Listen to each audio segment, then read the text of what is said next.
If you're someone who's on the fence about switching from console to PC, then you're in the right spot, and I promise you, I'll get you your answer by the end of this video. 4 years ago, I made a video documenting my journey from being a full-time console gamer to a complete PC nerd. Today, we're going to take a look back at that video, see if I still share the same ideas, feelings, and sentiments as I did back then, see how the landscape has evolved in general, and get you your answer if PC is right for you. Whether you're a PC or console gamer yourself, let me know your thoughts of what we discussed in the comments down below. And if you enjoyed the video, be sure to leave a like, comment, and subscribe, and let's get right into it. Alright, so we got our video right here. Let's kick it up. If you're wondering why I have a hoodie on the house, my hair is an absolute mess right now. It was during quarantine, man. Cut me some slack. But my whole setup is entirely changed, and this is a completely different crib right now, which you guys seen in other videos. But let's listen. Over these past 10 months, and pretty much what I thought, about the whole process. But before we do get into it, I want to take a minute for... Okay, pal. Okay, let's get it right into it. I mean, it's definitely by far been the best. Okay, so let's listen back to that. In terms of gaming decisions that I've made, it's definitely by far been the best decisions I've ever made. I still stand by that statement. As much as PC gaming has kind of annoyed me over the past few years, that statement is still 100% true. For gaming, of course. Like, building the whole process, I've just completely loved building the PCs. I love testing them out. I love playing it. Like, that's the premise of this channel right now. So this is on an older channel that I did. I was specifically focused on PC gaming. And I'm not going to lie, I would not want to build a computer right now, honestly. So if you're thinking about doing a computer, building is not a bad idea, and it's also much cheaper to do it in many cases. But if you have the funds, if you have the means, it's much more easier to go pre-built. And like I said, I can't recommend one or the other. It depends. If you want to have the experience of building a PC, it is fun, don't get me wrong, especially when you do your first few. But if you just want something to be built already, shipped to you, you can definitely buy a pre-built, but just know that's going to come at some premium of some sort. Simply on PC gaming, so you can tell my enthusiasm for it. Like, I finished my build in April of 2019. Damn. I'm old. I'm getting old. Earlier than that. So to this day, I've built 4 computers, and I absolutely love the process of doing it. And I've just gotten better and better at doing it. And it's something that you guys don't need to fear. Like, that is true. If you're scared about building your PC, like, chances are you should just watch a little bit. Like, I recommend you watch videos on it.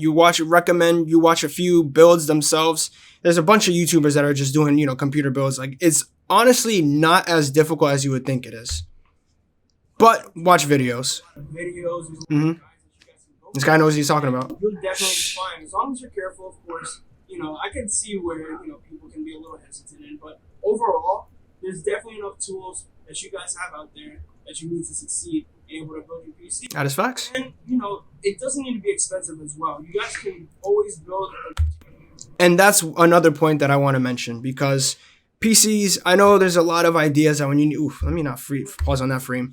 I know there's a lot of sentiments that you need to go all out on a PC, and personally, that's how I like to do it. Like, when I built my recent build, like I put a little bit kind of into it, but every year there's always some type of new enhancements, new graphics card, new processors that come out. So you want to build a computer that fits and suits your needs. So you want to make sure that you identify that before you even get into trying to buy one, because you don't want to get a computer that is going to be either too little power for what you want to deal with if you want to play certain games, or if you want to record or edit. You want to get a computer that's powerful enough. So you make sure you guys want to identify that first and foremost.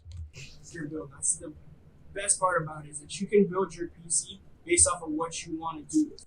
Exactly. Definitely don't be shy. Don't think you have to spend $3,000 on a PC, just because your favorite YouTuber or favorite streamer has one. You can definitely build a PC.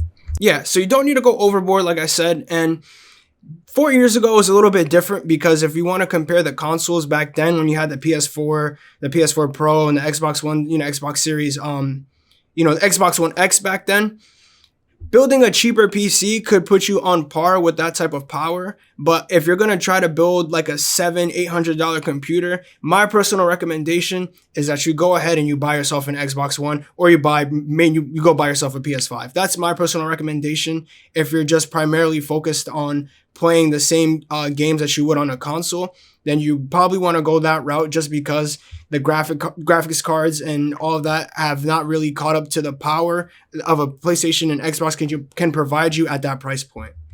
So that's definitely something that's changed over the past 4 years. Customizability of your PC, like all the parts you personally pick out. Like personally, for me, my favorite part about PCs is the RGB. Like RGB, man, it was very divisive back then, and even so, like I built a whole computer that has RGB fans and everything, and if it was up to me now, I probably wouldn't have done that. Honestly, the next computer that I built is going to be small form factor, but that is the beauty about PCs, that you do get to customize it to your liking, add your fans, add like, I put Funko Pops in mine. Like, it's very customizable, and you can really get it to how you like it for yourself.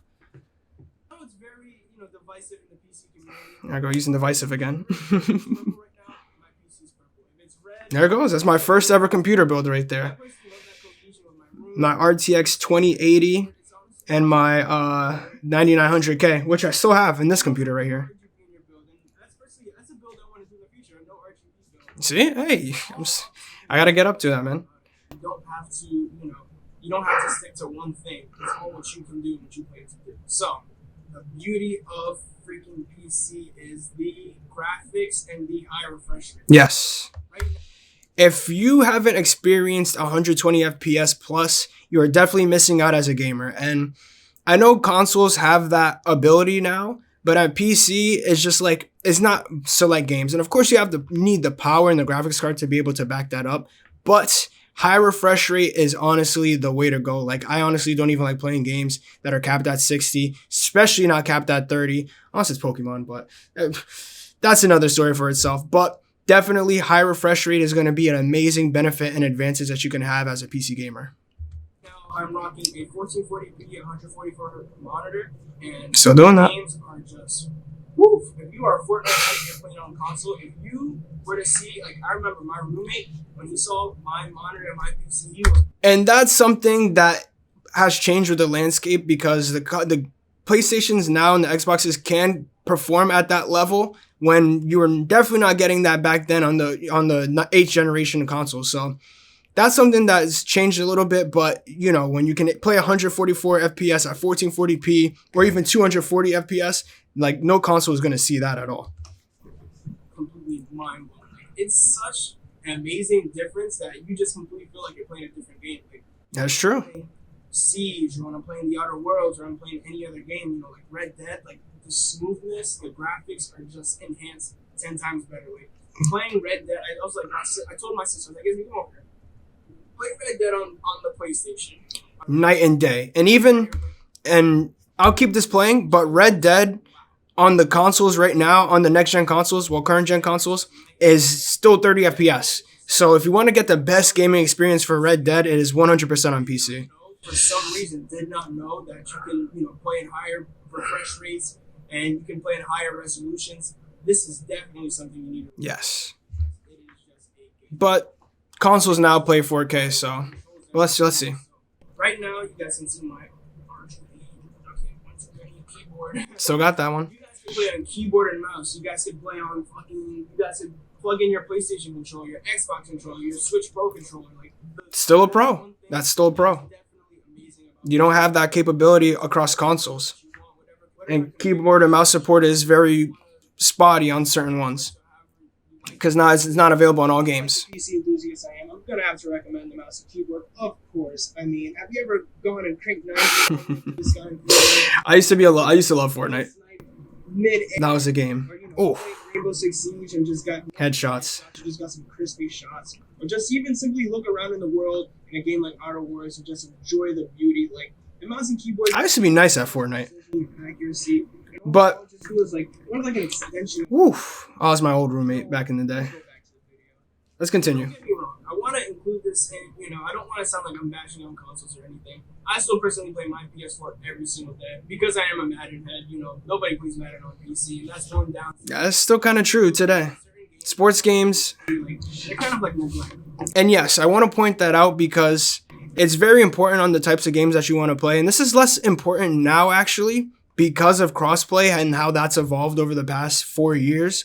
But certain games have better have like better environments and communities on certain consoles or certain platforms. For example, like Madden. Although they made that just crossplay recently this year, it's definitely still a game that I turn on my PS5 to play because it's just not the same type of community. It's not the same type of support as it is on consoles compared to PC. So be mindful of that. Many games, like I said, this is not really an issue as much now, now than it was before, but that's something that you want to keep in mind. Like, you really don't get a lot of sports games on PC, and of course, if they are ported, it's not really the best, and servers aren't really the best because simply the majority of people are playing on consoles. That's just the nature of it. But with crossplay being more of a thing, that's true. We see. Play against our Xbox or PlayStation friends in like 2K or Madden or FIFA. And that's literally happened for Madden. I'm not sure about FIFA and 2K yet, but it's very true for Madden right now. And just leave that as like a Netflix or a YouTube machine. Also be mindful, backwards compatibility is something that is huge on PC, simply for the... Yes. And now there are many games available on older consoles that you can't get on your current day consoles now, but on PC, whether it's through emulation, whether it's through, Steam or any other older game that just has the compatibility, like the library of games is significantly more open just because you have all these years of games available to you without having to be gated off like how they are from the PlayStation networks and stores like that of that sort. So like if you want to play a PS2 game, all of them are available to you through emulation rather than just what's available like on the PlayStation Store, for example. Second, a lot of the games that are backwards compatible or like last gen are still like on Steam right now, and you can play them in like 4K. Yeah, literally. Upscaling, higher refresh rates in FPS, especially when you have a better graphics card, you're able to crank them up more. So literally, right there. 4K, like anything old. Like I remember I was playing. There was like a demo for like Left 4 Dead 2, and that game. I don't even know when that game came out. But probably like I think like 2009, 2011. I think I don't even know. But it's probably older than a lot of you watching this video. Years later, playing this on your PC, and it's just like a whole different experience. Also, emulators are a thing on this. Emulation, big thing. Right now, I can go ahead and I can go play a GameCube game. I can play a Wii U game. I can play a Wii game. All at your disposal on PC. So if that's important to you, pay attention. And the good news about that too is that you don't need a high-end computer to play a lot of those older consoles. PS3 games and Xbox 3 emulation really isn't that prominent. Xbox 3? On the system, as well as right now those emulators are in development. But like you can play Nintendo games at 4K. Like imagine, like I was playing The Legends of the Wind Waker cranked up to 4K, and it was beautiful. I know myself. Shines, and you can upgrade. I was playing Ultimate Spider-Man, another game I used to play the hell out of. So PS2. both of those games in 4K were just fine. Let's discuss mods, because mods are something that are mods. So let's see what old me had to say. But like essential to certain games. Like I played Xenoverse on the Switch, I played it on the PS4, and I played it on PC. And every time, PC just triumphs. Like first of all, we already been past the graphics and refresh rates. Let's talk about the mods. Like in the game. Yes. And I shouldn't cut myself off, but the mod support is literally 0 to none. Like compared to consoles, there's zero mod support because of just the nature of the console itself. PC being an open platform, you have any game really, as long as it's not really like an online type of game, is going to have some type of mod support. Like you can go back to older games like Skyrim, which is still being played to this day by thousands of people, tens of thousands of people, just because of mods, like Minecraft mods. Like I used in this case, for example, Xenoverse 2. Like I did a reaction video to Dragon Ball Sparking Zero, and that video I was debating whether it should be a game I cop on PS5 or PC, simply for the fact that when PC drops, there's going to be mod support. So there's going to be characters that you can't use that, on the console that you can add into your game on PC. And that's something that you guys want to keep an eye out on. If you like the idea of mods and being able to change your game in certain ways that you wouldn't be able to on console, then definitely PC is your way for that. You even need to be, if this goes for any game. If you're on console, you're not really exposed to mods. Like if you're playing Skyrim or any Skyrim, bro, is a prime example. Prime example right there. is just like it gives you a whole new experience. It's like, Literally does. if I'm playing like Xenoverse 2, for example, I'm making my guy going from Super Saiyan 4 to Super Saiyan Blue. Like for all my Dragon Ball heads, you guys know what I'm talking about. Like just making a creative character, being able to do that. Yeah, it's a fact. Something that makes the game a lot more fun and makes it essentially like completely replayable.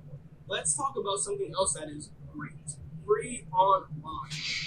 And that's still true to this day. Like on PC, if you're playing a game on Steam or any other game, like you're not paying a monthly subscription service like you would for Xbox, Game Pass or the Game Pass Ultimate, for example, or Xbox Live now, and PlayStation Plus. Like especially when PlayStation Plus, you need that PlayStation Plus. If you got a PS5, you don't have PS Plus, then you're kind of doing it wrong. So at the base minimum, you're paying $80 a year for that on PlayStation right now. So if that's something that sounds interesting to you on PC, that you don't have to pay a monthly subscription fee, and especially if you're going to have a console for 5 years, that $80 is going to cost you $400. So, if you add that on top of the console itself, let's say you're looking at $800 just for the whole system maintenance and everything. So there's actually another point that I wanted to bring up, but I know I'm going to bring it up in this video. So let's just wait. No Xbox Live. Yep. No Nintendo Switch Online. It's completely free. Switch Online. I totally forgot about Switch Online. You can play online with whoever you want. That's such a huge upside. Like one thing I did not look forward to was seeing that $60 for PlayStation. It's 80 now, bro. It's 80. Although it is every year.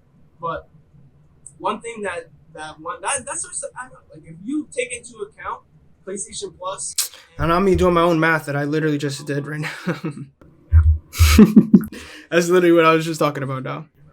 That was not good math off the top of my head. But the idea is that pretty much. But the idea is you're saving yourself a lot of money. That $60 you're gonna put in for the year can get put into a brand new game. So that's true. Something that I really do enjoy not having to pay for PlayStation Plus. All right, so let's talk about game sales. So and this is, and I got going cut myself off again, but game sales, like especially on the Steam marketplace, there's so many opportunities to get games for cheap that oftentimes when a game doesn't come out, when a game comes out and I'm not like super eager to buy it, I will definitely just wait a little bit because it will go on sale and I will get some sort of discount on it. So that's definitely something that you see a lot more on PC than you do on consoles.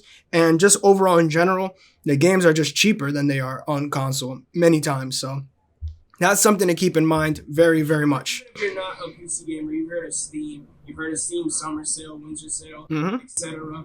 Oh, they're always going on the time. Games going on sale so much. Like it's so very often. Sometimes if you just wait a week after a game releases, you'll find it for like $45. Like I remember when Red Dead Redemption 2 dropped. This was back in November for PC, right? If you waited like a week, you got that game for like $45. Like I remember seeing it for $45. You see? And that's a AAA big game. Like that's a real game right there. It was a big downside that, sometimes, Rockstar didn't really have the servers up to check. So that's not really a PC. I totally forgot about that. Game developers issue that they have to fix. But, games that you could see on the PlayStation Store going for like $40 could be like $12 on PC. Like I got the very often. Edition back in May, like with all the DLC, still haven't beat that game. $20. Like that is insane. Right now, you go buy that, it's like $60 right now. And that's a game. Like games are constantly going on sale. So like if you're thinking about a game, I say you wait a week. It might just be on sale for like 30% off. So definitely be patient because there's a lot of great sales that you can get on the PC platform. But pretty much it, guys. So I didn't have much to say towards the end of that video outside of just reiterating the pre-built point that I talked about earlier in this video. But if you wanted your answer, should you build a PC? You're going to hate this answer. Yes or no, it depends. So if you plan on doing something like streaming or creating content, then 100% yes, you want a PC because you want to be able to edit, to stream. You don't want to stream straight off your PC, off your console.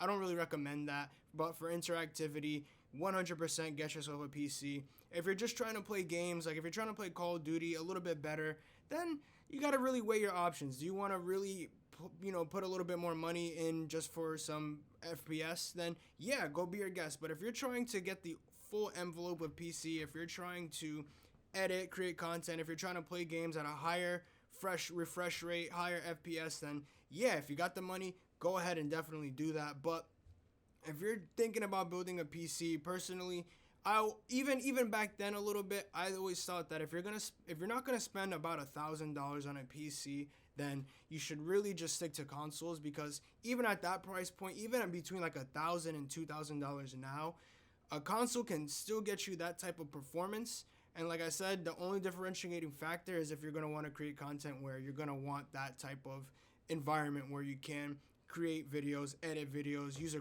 external graphics card of that sort. So definitely, if you guys have any comments or questions, let me know in the comments down below, because I'll definitely try to give you guys some answers, because it is at the end of the day, a PC can be an investment for yourself. So if you want to really take your gaming to the next level, then a PC is going to be something that you want to experience, because like on console, like I said, there's so many cool things about a console in terms of just simply being able to plug it in and play, have all your games download automatically, and there's PC can do that as well, but console is just a much more streamlined experience because it's just literally focused on playing video games. But with PC, you're exposed to so much more, there's so much more open and available to you, so it's really depending on how you want to experience your gaming.